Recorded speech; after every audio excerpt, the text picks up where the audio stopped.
Hello friends, welcome to my channel तुम सांग मु तुम सांग रश्मि। फ्रेंड्स, मु आज आपको विटामिन सी सीरम बनाइबा सिखाइबी। विटामिन सी रे एंटीऑक्सीडेंट भरी रही है जहाँ आम स्किन को व्हाइटनिंग ब्राइटनिंग करता है, आम स्किन को टाइट करता है, आम स्किन एजिंग प्रॉब्लम को एजिंग प्रोसेस को स्लो करता है, आम स्किन रिंकल्स को दूर करता है, आम स्किन को एक अलग प्रकार ग्लो आनी था। जदि आपण स्किन में पिंपल्स या पिंपल्स किसी दाग अच्छी तो ताकू क्लीन करते आम स्किन में नुआ सेल तैयारी करता है, आम स्किन को रिपेयर करता है, क्लीन करता है। मोट ऊपर कहवाक गले विटामिन सी आम स्किन सब प्रकार प्रॉब्लम को सॉल्व करता है।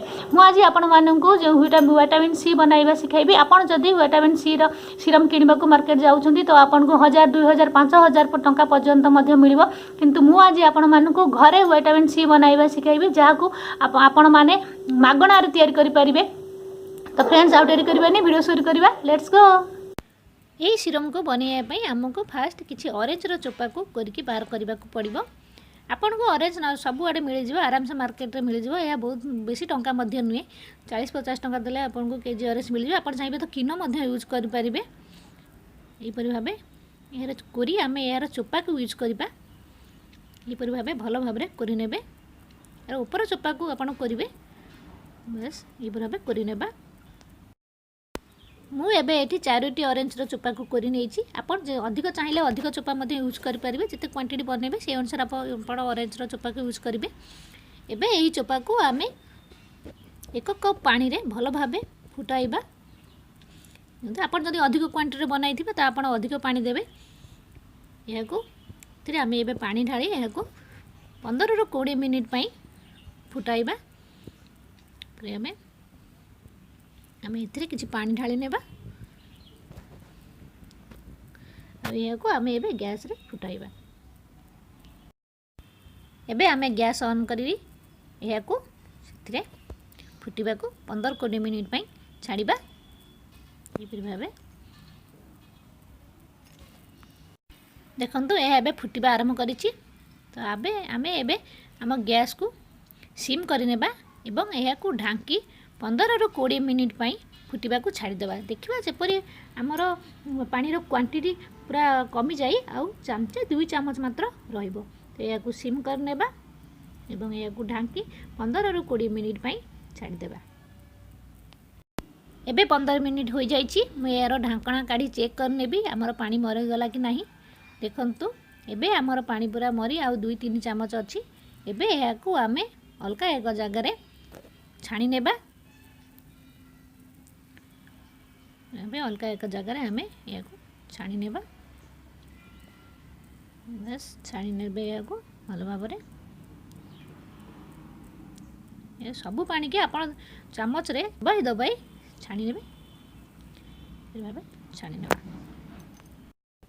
एबे यही पानी रे आमे सीरम बनाइबा। यही ऑरेंज पानी जो विटामिन सी भरी रही आम ए सीरम बनाइबा। तो ये आम ऐड करवा फर्स्ट 1 चामच एलोवेरा जेल। बस आप जेकोसी ब्रांड एलोवेरा जेल यूज करेंगे। एलोवेरा जेल देली एवं एथिरे मु नेबी एक विटामिन ई रो कैप्सूल। आपण को स्किन जदि अधिक ड्राई तो यार क्वांटिटी आप बढ़ाई पारे। गोटे जगह 2टी यूज करेंगे। विटामिन ई रो गोटे कैप्सूल को आम ए मिसई नेबा। बस यह को भल भाव मिक्स करवा। जदि आप चाहिए तो ये किसी ग्लिसेरीन 4-5 ड्रप ग्लिसेरीन आलमंड ऑयल यूज करेंगे। नहीं तो यह एपरी भी भल काम कर। आपण स्किन जदि अधिक ड्राई तो आप अधिक किसी यूज करने को चेष्टा करूँ। नहीं तो आपण स्किन जदि नॉर्मल बा ऑयली आपण एपरी भाव यह को यूज करूँ। यह को भल भाव मिक्स करने। बस यह को भल भाव मिक्स करने। तापर यह को एक बोतल ले आम भर्ती करी फ्रिज रे आप 1 मास पर्यंत रखी यूज करेंगे। तो कंटेनर रे आप जेकोसी जगह आप भर्ती कर रखिपारे। भर्ती कर रखिए। आप जब चाहिए या स्प्रे बोतल भर्ती कर रखिपारे, कारण आप यूज करने सहज हम। आप स्प्रे कर यूज करेंगे। देखंतु ये आपण स्किन को रिपेयर करने सहित आपण स्किन एक अलग ग्लो आनिबो। आपण स्किन किसी भी दाग धब्बा थी किसी भी प्रोब्लेम डिस्कलरेशन आपण स्किन जदि कला दाग ब्राउन दाग पड़ जाए तो ताकू दूर कर। निश्चिंत यूज करूँ।